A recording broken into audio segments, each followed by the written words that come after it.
きなこ聞いてや、マイクロソフトビルドに026でプロジェクトポラリスってやつが Windows を全部変えるらしいで。もっちー、ちょっとストップ。ディープリサーチで確認したんだけど、プロジェクトポラリスって公式情報に一件もないんだよ。嘘じゃん。ネット記事すごくあったじゃないか。アジュールエージェントメッシュの話もしてたで。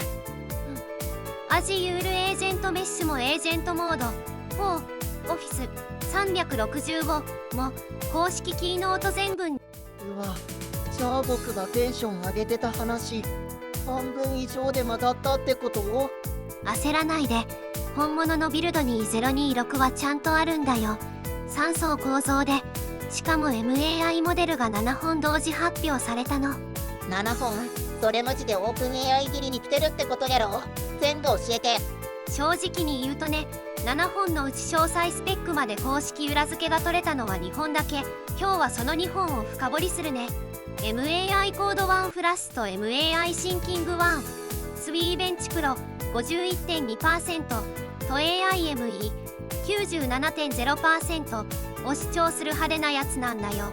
AIME97%？ 数学オリンピックほぼ全問正解レベルじゃないか。それガチで強引違うの？数字だけ見たらね。でも後で見せる注意点3つを知らないとまた騙されるよ。またネットの噂と公式の落差があるパターンか。今日は僕メモ取りながら聞くね。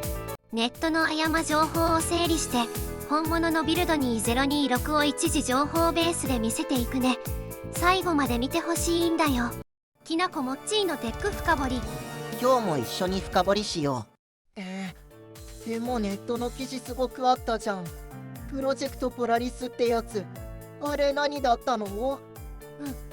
検索したら確かに出てくるよね。でもね、マイクロソフトコムと GitHub コムで絞り込むとヒット件数は0件なの。0件？じゃああの記事たちは何を見て書いとったん？多分コンテンツファームっていう AI に量産させた怪しいテック記事サイト、テックタイムズとかね。そういうサイトの記事を他のメディアが引用して雪だるま式にポラリスが広まったみたい。う。うわ、騙されとった。じゃあ本当の名前は何なの？本物の名前はね、プロジェクトソラーラ、ソラーラって読むの。 Windows デベロッパーブログにちゃんと書いてあるエージェントファーストコンピューティングへの新しいビジョンとして紹介されてるんだよ。ソラーラ、なんかかっこええやん。太陽みたいな名前やな。それでね、もう一つの間違いも訂正しておくね。 Windows エージェントフレームワークっていう名前も公式には存在しないの。本物はマイクロソフトエージェントフレームワーク Windows 専用じゃなくてクロスプラットフォームの SDK なんだよ。Windows 限定じゃないの？じゃあ Windows を変えるって話自体が。Windows 周りで公式に出たのはプロジェクトソラーラ、Foundry on Windows、Windows 365 エージェンツの3つ。ネットの記事じゃなくて公式ブログにあたる。これ AI 時代の情報リテラシーで一番大事なところなんだよ。結局さ、どこからどこまでが何なの？頭ぐちゃぐちゃなんだよ。わかる。ごちゃごちゃするよね。3層に分けて整理するね。一番下の Windows 層がさっき話したプロジェクトソラーラなんだよ。真ん中の SDK 層がマイクロソフトエージェントフレームワーク。一番上の M365 層がエージェント365。これが本物の3層なんだよ。おう、すっきりした。マイクロソフトエージェントフレームワークってなんだ？エージェントを作るためのクロスプラットフォーム SDK なの。Windows だけじゃなくていろんな環境で動くやつなんだよ。なるほどな。じゃあ一番上のエージェント365ってどんなやつ？マイクロソフト365のエージェント層で2026年5月あれ、でもエージェントモード4オフィス365っていうそれもビルドに026の発表としては確認できない名前なんだよ。混乱の原因はね、似た機能が前から2つあったからなの。一つは M365 コパイロットのエージェントモード2025年9月29日発表なんだよ。もう一つは Word、Excel、PowerPoint のコパイロットエージェント機能で2026年4月22日 GA なの。ほんまや、これは勝るわ。ソラーラ、フレームワーク、エージェント365で覚えるで。そうそう、ネットの記事でこの3つ以外の名前が出てきたらまず疑った方がいいんだよ。エージェント365ってさ、マイクロソフト365のサブスク使っ対象プランの詳細まではディープリサーチで確証取れてないの。マイクロソフト LAN のオーバービューページで自分のプランを確認してみてね。じゃあ次だ。ビルドニー026で一番ざわついた発表って何なの？ 2026年6月2日、マイクロソフト AI が新しい MAI モデルを7本まとめて発表したの。7本、一気にそんなに覚えられへんわ。落ち着いて、発表したのはムスタファ・スレイマンさん、マイクロソフト AI のトップなんだよ。スーパーインテリジェンスチームっていう自社モデル開発組織を率いてるんだよ。自社モデルで、マイクロソフトは今までオープン AI のやつ使ってたんじゃないの？そう、そこが今回の最大のニュース。 CNBC もオープン AI 依存を減らす狙いと報じてるの。うわ、これガチでオープン AI 切りに来たんちゃうん？本気度やばいやん。ただし正直に言うね、7本のうち詳細仕様まで確認できたのは2本だけなの。なんでなの？残り5本はどこ行ったん？ニュースルームのページが7本の個別名を公開してなくて、画像、音声系と推定されてるんだけど、正確な名称まで取れなかったの。なるほどな。わからんことをわかりませんっていうの偉いわ。きなこ先生。だから今日は確証取れた MAI コード1フラスと MAI シンキング1の2本だけしっかり深掘りするね。 OK。特にコード書くやつ SWE ベンチで 51% って数字めっちゃ気になるわ。数字の裏側に何があるか気をつけてみていこうね。持ってる可能性もあるの。持ってる？大手マイクロソフトでも数字持ったりすんの？盛るというよりは自分に有利な見せ方を選ぶの。後で具体例をしっかり見せるから楽しみにしててね。まず気になるのが MAI コード1フラッシュやコーディング取ったのやつやろ？そう、 GitHub コパイロット専用に設計された新モデルなんだよ。スペックがちょっと面白くて、パラメータは 5B アクティブ、ただし総数は 137B のスパース。 5B？ 小さいじゃんって思ったけど、裏に 137B。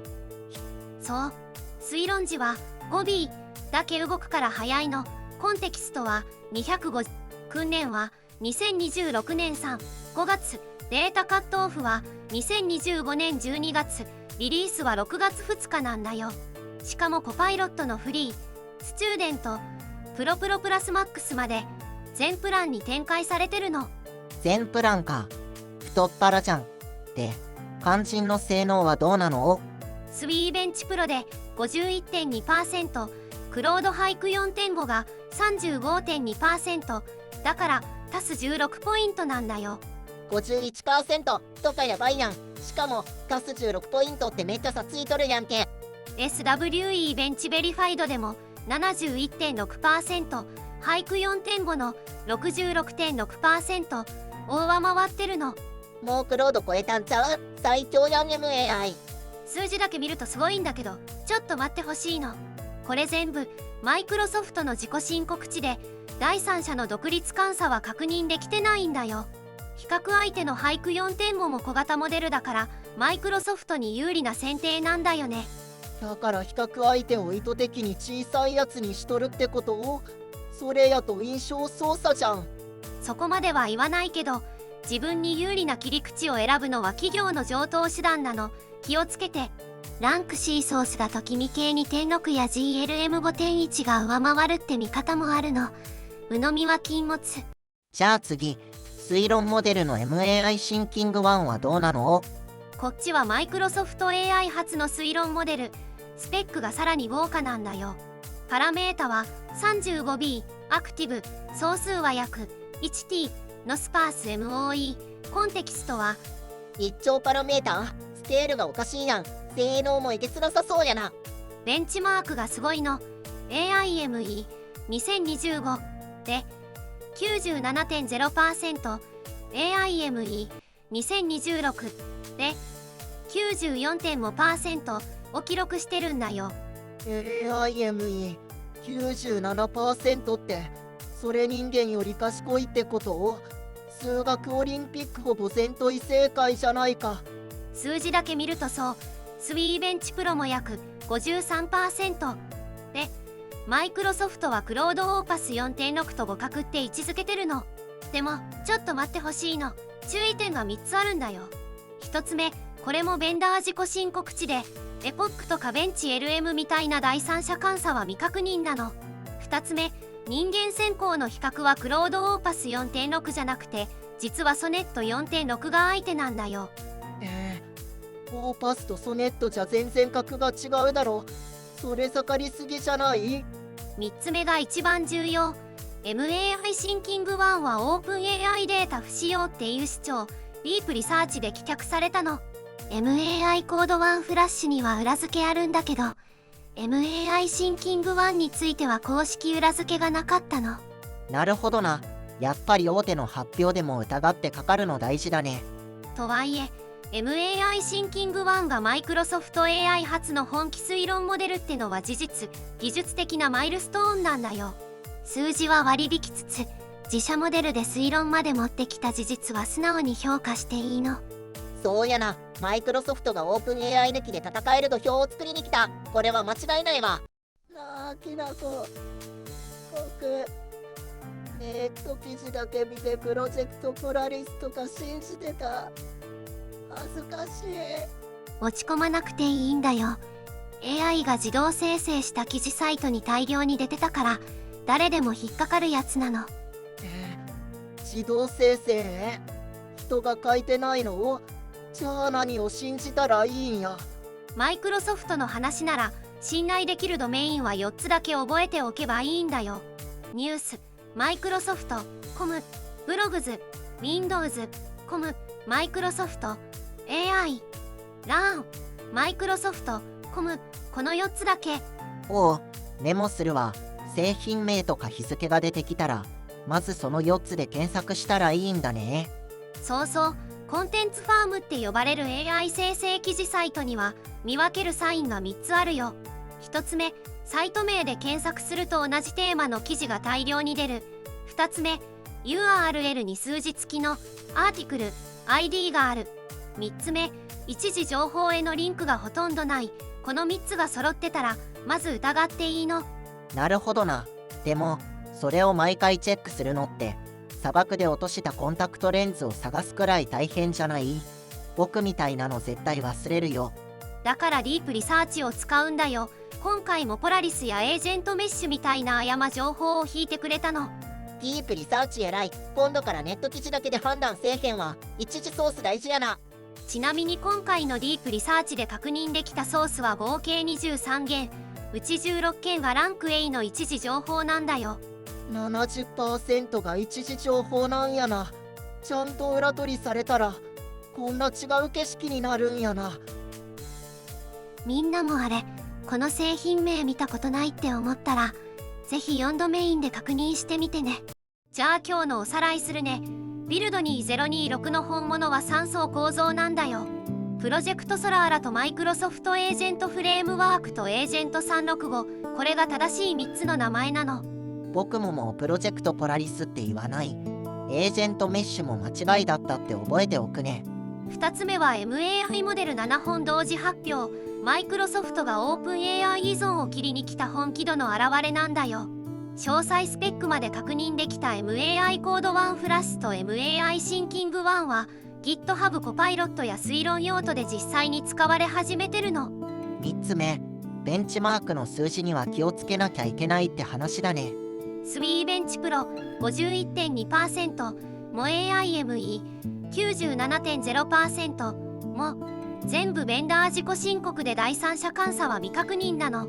比較相手のクロードハイク 4.5 が小型モデルだったり、人間先行比較がソネット 4.6 が相手だったり、数字の見せ方には注意するね。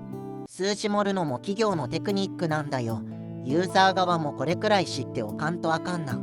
今日の3ポイント、頭の片隅に置いておいてね。次にマイクロソフトの発表を見たとき、きっと役に立つよ。この最後に聞きたいんやけど、みんなはどの MAI モデルが一番気になった？コメントで教えてや。気になったモデル名と理由を書いてくれたら嬉しいな。次回のテック深掘りテーマ選定の参考にさせてもらうね。次回もテックを深掘りしていくよ。チャンネル登録で見逃さないでほしいんだよ。